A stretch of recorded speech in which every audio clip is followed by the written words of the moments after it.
The air at the Aegis Advanced Training Facility was thin and sharp, smelling of pine needles and spent brass. It was a place built on the mythology of hardness, where concrete and steel met unforgiving mountains, and only the most promising candidates for special operations were sent to be forged or broken.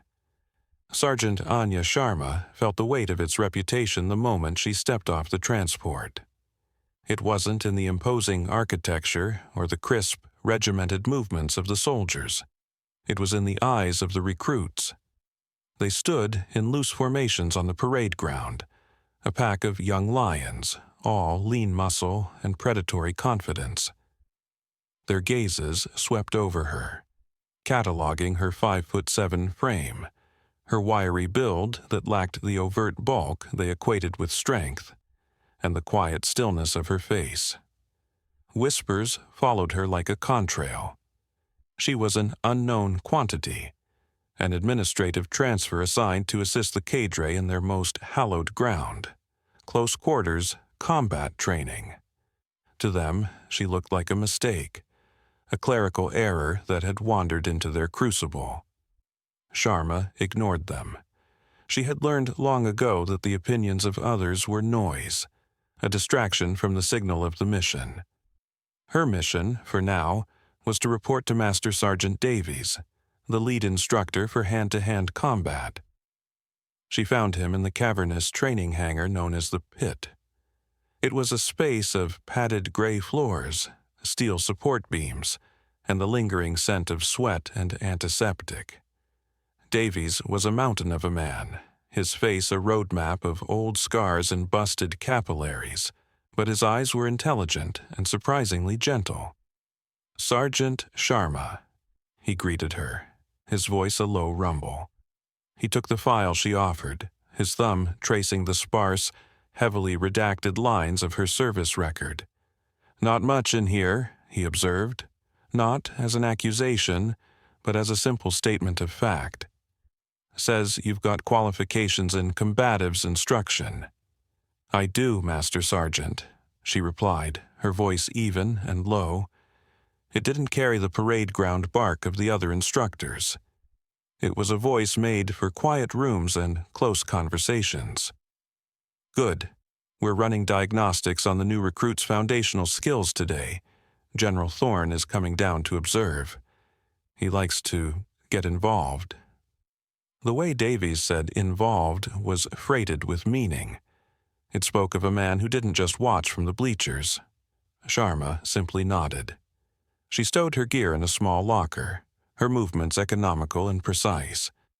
She changed into a standard gray athletic shirt and black fatigue pants, the same as the recruits. When she walked onto the mats, the whispers picked up again.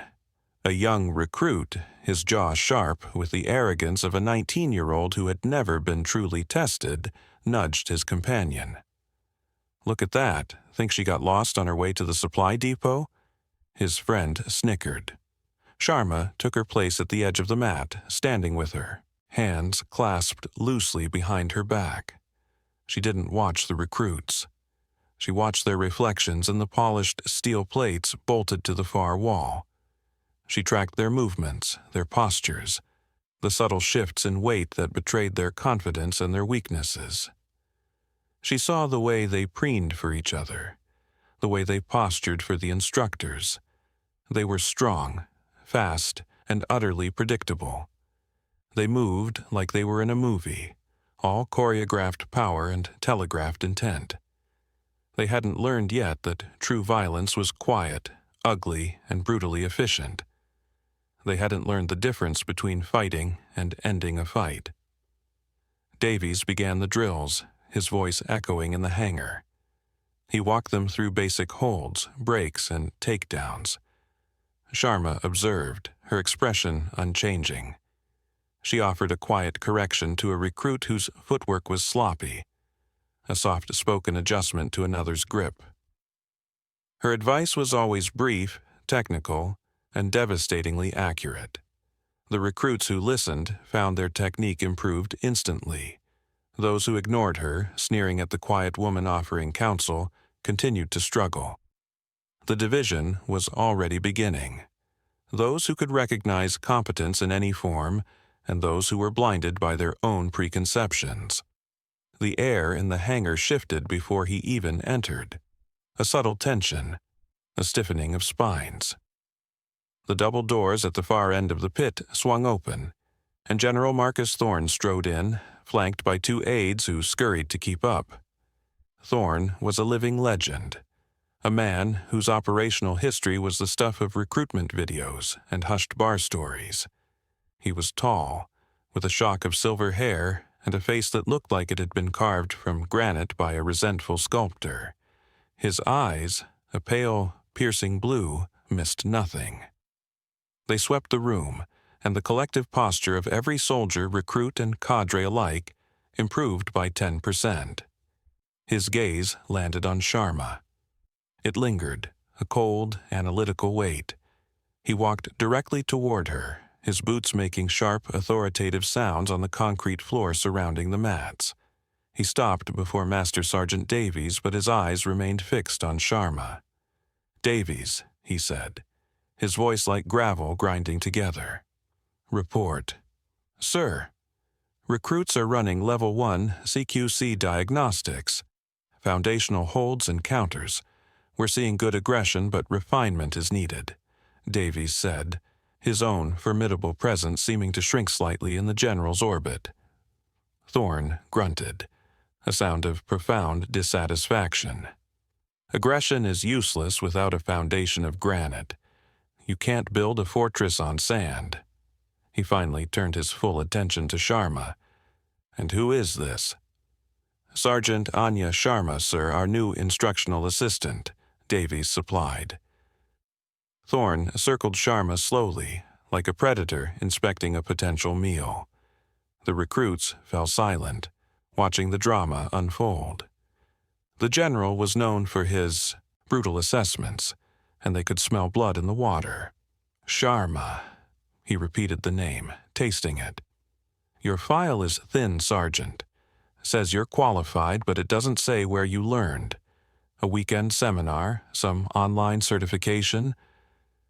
The questions were daggers wrapped in military courtesy. "My qualifications are up to standard, General," Sharma replied, her gaze steady, her tone devoid of defiance or deference. It was simply a statement. This unnerved Thorne more than any argument would have. He expected fear, or at least a healthy dose of awe. Her placid neutrality was an affront.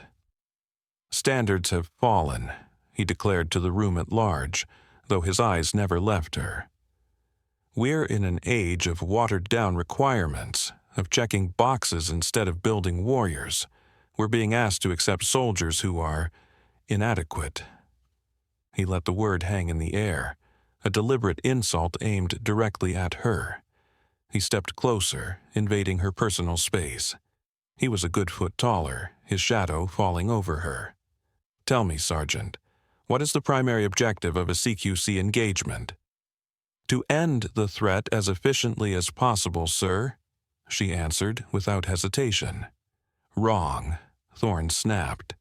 The recruits flinched.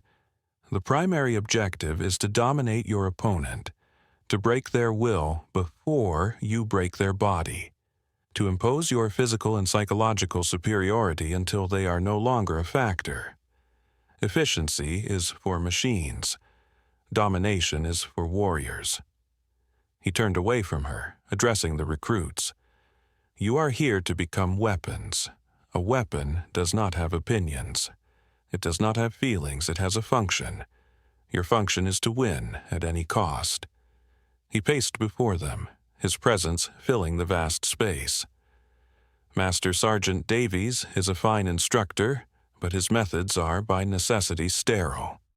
They are designed to prevent injury, but in the field, your enemy is not trying to prevent your injury. He is trying to cause it. He is trying to send you home to your mother in a box." He stopped and turned, his gaze once again finding Sharma. A cruel idea was forming behind his eyes, a demonstration. "We need to see what happens when the sterility is removed. We need a dose of reality." His lips twisted into something that was not quite a smile.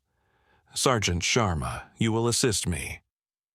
It wasn't a request, it was an order, and the intent was clear to everyone in the room.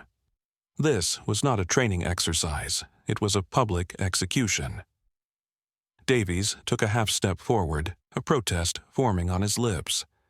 "General, perhaps one of the other instructors, are you questioning my judgment, Master Sergeant?" Thorne's voice dropped, becoming dangerously quiet. Davies froze, the institutional chain of command asserting itself. He slowly stepped back, his face a mask of grim resignation. He knew what was coming. The recruits knew. And Sharma, her expression as placid as a frozen lake, knew as well. She simply unclasped her hands from behind her back and walked to the center of the mat, her movements fluid and deliberate. The dismissal was no longer verbal. It was about to become brutally, painfully physical. The atmosphere in the pit grew thick and suffocating. The usual sounds of training, the grunts, the thud of bodies on mats, the barked instructions, had vanished, replaced by a tomb-like silence. 24 recruits stood frozen at the edge of the training floor, their earlier arrogance curdled into a mix of morbid curiosity and dread. They were about to witness a ritual humiliation, and General Thorne was the high priest. He removed his decorated service jacket, folding it with meticulous care, and handing it to a pale-faced aide. He wore a simple black t-shirt underneath, revealing arms corded with the dense, hard-earned muscle of a man who had spent a lifetime in conflict. He rolled his neck, the tendons standing out like steel cables. "The scenario is simple," he announced, his voice booming in the quiet hangar. "I am a hostile combatant. You are a sentry. I am attempting to breach your perimeter. Your job is to stop me. Use any means you deem necessary." He looked at Sharma. "Are you ready, Sergeant?" Sharma settled into a ready stance. It was not a classic boxer's crouch or a wide-legged martial arts pose. It was something else entirely. Balanced, centered, with her hands held loosely at her sides, palms facing inward. It was a posture of waiting, of absolute potential energy. It was the stance of a predator, not prey. Thorne saw it and sneered. "What is that? You plan to dance your way out of this?" He adopted a classic Greco-Roman wrestling stance, low to the ground, powerful. "There are no points here, Sergeant, no judges, only victory or defeat." He moved first. It was a feint, a quick jab meant to draw a reaction, to test her reflexes.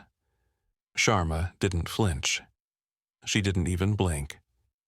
Her eyes tracked the movement, registered it, and dismissed it as irrelevant. Her stillness was more unnerving than any defensive posture. Frustration flickered in Thorne's eyes. He had expected her to panic, to retreat, to put up a flailing, desperate defense he could easily dismantle. Her calm was a challenge to his authority, to the entire premise of this demonstration. He lunged, a full-speed takedown attempt, his shoulder aimed at her midsection. He was a bull charging a matador, but the matador wasn't there. Just as his body was about to make impact, Sharma pivoted on the ball of her left foot. It was a subtle, almost imperceptible movement. She didn't dodge, she flowed. His momentum carried him past her, his grasping hands finding only air. He stumbled, catching himself before he fell, the sound of his heavy boots skidding on the mat echoing through the hangar. A few recruits gasped. Thorne straightened up, his face flushed with anger. He had underestimated her agility. He would not make that mistake again. "Tricks," he spat. "Clever footwork won't save you from a direct assault." He came at her again. This time, not with a wrestler's lunge, but with a flurry of strikes. Heavy, powerful hooks meant to overwhelm her guard. He was deliberately pulling them just enough so they wouldn't break bone. but they were thrown with enough force to bruise, to intimidate, to cause pain. This was the crisis point. This was where he intended to break her will. Sharma moved. Her hands came up, not to block, but to parry. Her open palms met his fists, not with force against force, but with angled deflections. A slap to the inside of his wrist sent a hook wide. A tap to his elbow disrupted the arc of another. She was a stone in a river, letting his rage flow around her, redirecting his force, making his own strength his enemy. With each failed strike, Thorne's movements became sloppier, his breathing more ragged. He was fighting her, but he was also fighting his own escalating fury and wounded pride. "Fight back!" he roared, his voice raw. He was no longer a general conducting a demonstration. He was a man being made a fool of, and he couldn't tolerate it. He threw a straight right hand, fast and hard, aimed directly at her face. He didn't pull this one as much. He wanted to mark her, to leave a visible sign of his dominance. The recruits saw it coming. Davies tensed, ready to intervene. Protocol be damned. Sharma's left hand shot up, catching his wrist. Her right hand slid under his arm, cupping his elbow. It was the entry to a dozen different throws and joint locks. For a split second, she had him completely at her mercy. She could have broken his arm, dislocated his shoulder. The recruits, even in their inexperience, could see the checkmate position she had achieved. She did neither. She simply used his own forward momentum to spin him, forcing him off balance and pushing him away. He staggered back 3 steps, his attack completely neutralized. He stood there, chest heaving, his face a mask of incandescent rage. Silence, heavy and absolute. He had thrown everything at her, and she had neutralized it all without throwing a single offensive strike. She had dismantled him. She had humiliated him. In his mind, she had stolen his power in front of his future warriors. "You think this is a game?" he whispered, his voice trembling with a fury that went beyond the demonstration. It was personal now. The carefully constructed persona of the legendary General Thorne had cracked, and something ugly was spilling out. He took a deep breath, his shoulders squaring. The instructional tone was gone. The pretense of a lesson was gone. His eyes were flat, cold, and murderous. He took a deliberate step forward. "I will teach you what real pressure feels like," he said, his voice dangerously low. And then he swung. It wasn't a feint. It wasn't a demonstration punch. It was a full-force, closed-fist cross, thrown with the lethal intent of a street fighter. He aimed not for her body, but for her jaw. The air crackled with the sound of his knuckles cutting through it. This was the punch, the one he wasn't supposed to throw, the one that crossed every line of conduct, professionalism, and human decency. The crisis had reached its peak. The general had lost control. Time seemed to warp for Anya Sharma. The roar of the general's fury, the collective gasp of the recruits, the sharp intake of breath from Master Sergeant Davies, it all faded into a distant, muffled hum. Her world narrowed to the space between them, a deadly pocket of air about to be violated. Her senses, honed by years of surviving in places where a moment's hesitation was the difference between breathing and not, accelerated. She saw everything. The whitening of his knuckles as he clenched his fist, the slight flare of his right nostril, a tell for committed aggression. The way his weight shifted from his back foot to his front, a complete and irreversible commitment to the strike. The muscles in his shoulder and back contracting, telegraphing the raw power he was about to unleash. She saw the punch not as a fist, but as a vector of force, an equation of mass and velocity she had solved 1,000 times before. There was no fear, no anger. There was only a cold, clear, and absolute certainty. The system she was part of had failed. The man who represented its highest authority had become the threat. Her primary objective, as she herself had stated, was to end the threat as efficiently as possible. As his fist traveled the final few inches toward her jaw, her body responded. It was not a conscious decision. It was a deeply ingrained reflex, a piece of muscle memory forged in the crucible of real combat. Her reaction was a symphony of brutal efficiency. Her left foot took a fractional step forward and to the outside of his lead foot, placing her at a 45-degree angle to his attack. This single, small movement took her head off the center line of his punch, causing the blow to skim harmlessly past her ear, so close she could feel the displaced air on her skin.